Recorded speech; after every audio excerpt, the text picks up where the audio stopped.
Welcome to Subramani. I'm going to do a very personal video in the sense that why do I make videos or creating content, whether it is writing or whether it is shooting videos. It's a very lonely kind of a job. You have to sit there, do nothing, and suddenly think, oh, this is a good idea. On this, I could make a video, right? So something like that. So you keep doing it, you keep etching away, right? Like taking a big stone and chipping away, and you find a sculpture, creating a statue, right? So you keep doing that. That is exactly how you do your writing. But on the way, you find tremendous pleasure in somebody coming and saying, you changed my life. So let me just say this. So let me just read this. I always like seeing your videos. It keeps me active and thinking about how smart I should be about my money. I have to say that finding you in the last couple of years has been a great help, and I watch it with my family, including my young son and daughter. He said my family, and son and daughter, and my wife.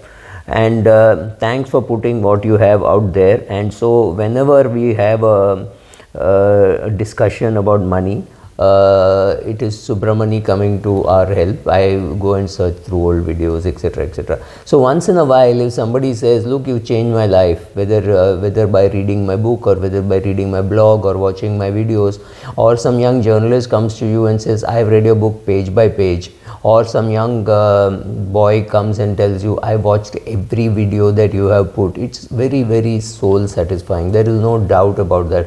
Of course, it's ego satisfying also to say, wow, I'm putting out content there and somebody is reading it. It all started with I was doing some work with CNBC TV 18, and I used to use their office, and there somebody said, you're doing training, you have content, why don't you start writing? So I started writing. It became a blog became a book, and became book number 1, book number 2, book number 3, book number 4. And then I said, okay, now I stopped writing. I don't write my blogs, but I'm putting out videos because I think the younger generation is going to consume the same kind of information in different formats.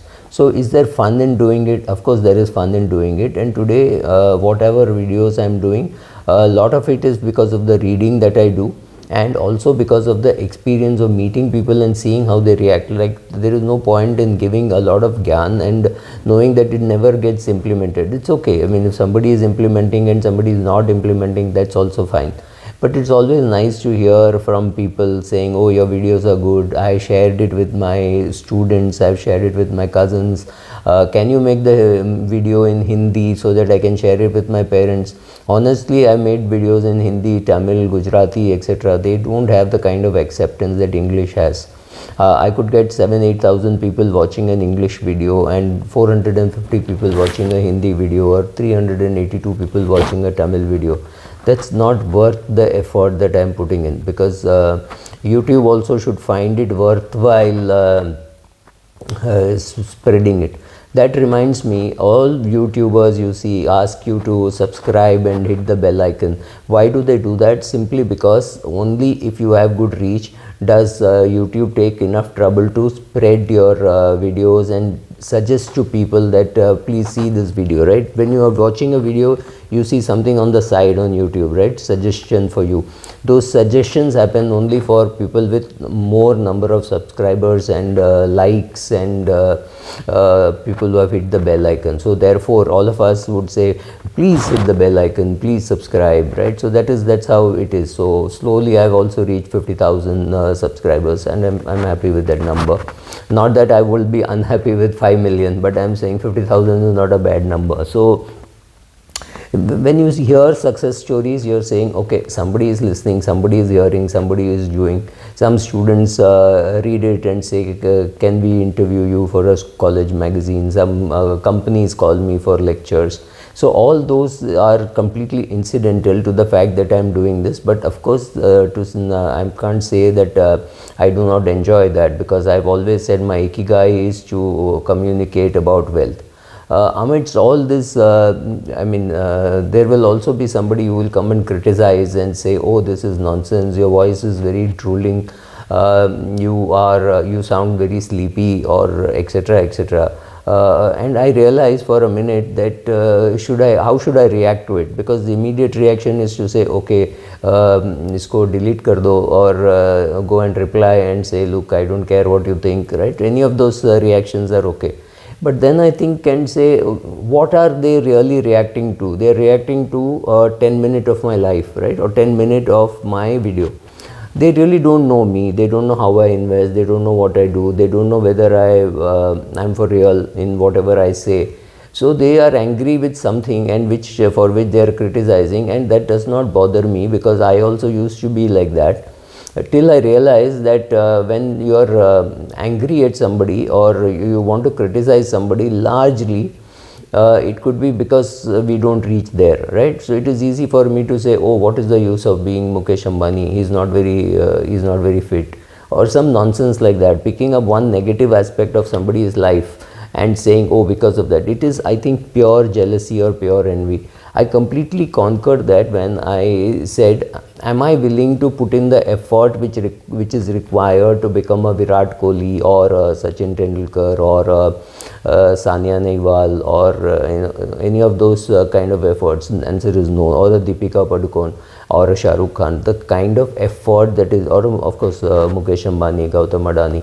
It is easy to look at them and say, oh, so what, this is the use, and blah blah blah. The other thing to do is to pause and think, what is the reason because of which I am doing this? Is it jealousy? Is it looking at a youngster and saying, oh my God, I'm jealous of this person, so I should crib about him? So then I realized that some of these people could be just criticizing something that they heard, something which they didn't like. Or they made money in cryptocurrency, and I don't understand cryptocurrency. That's my problem, right? I don't understand how to make money in real estate. That's my problem, not yours. You want to make money in real estate, so be it. Be my friend. I have friends who have made money in real estate. I haven't, right? I have not suffered, but I haven't. So I have not invested. I have not made money. This is what I do. This is what I have done. I'm also going to talk about some products going forward, saying, okay, these are the products. Mostly this would be products in which I have invested, or mutual funds with whom I am associated, in the sense that I'm an investor with them, or I do training for them. Could be any of those reasons because of which I'm going to talk about those products. So so when I started this 2008, I obviously had no readers. I didn't know how many people would come, and I would be very happy that 12 people, 13 people read my post. Then it became 1,000, 2,000, 3,000, 4,000, 5,000, and today at least 6,000-7,000 people come and watch these videos. Some posts, of course, some videos have got 1.5 lakh kind of, the one on real estate. Slowly things catch on. Then there are some people who go into the archives and read and say, oh, this is so good, and etc. Of course, there are people who come and say, this is very boring, you're an old man, you should and there are some people who say, you're an old man, you should sleep more, you're posting at 12 a.m., you're posting at 4 a.m., what are you doing? Guys, give me a break. This is a technology, right? So I could be recording this on 22nd of November, posting it on 26th of November, or posting it in December. It doesn't really matter to me. I can time my video. So therefore you find every day at 12 a.m. there will be a video, or every day at 6 a.m. there will be a video. That's just timing, right? It's timed. It is done. That is done by technology. I thought I should say that. And then also this question was, why should people read what I write? Because it was largely going to be personal experiences. So is there something really worth writing about? So, well, I started writing, people started reading. I think I'll do it in 2 parts. So now, end of part 1, I'll come to part 2 immediately.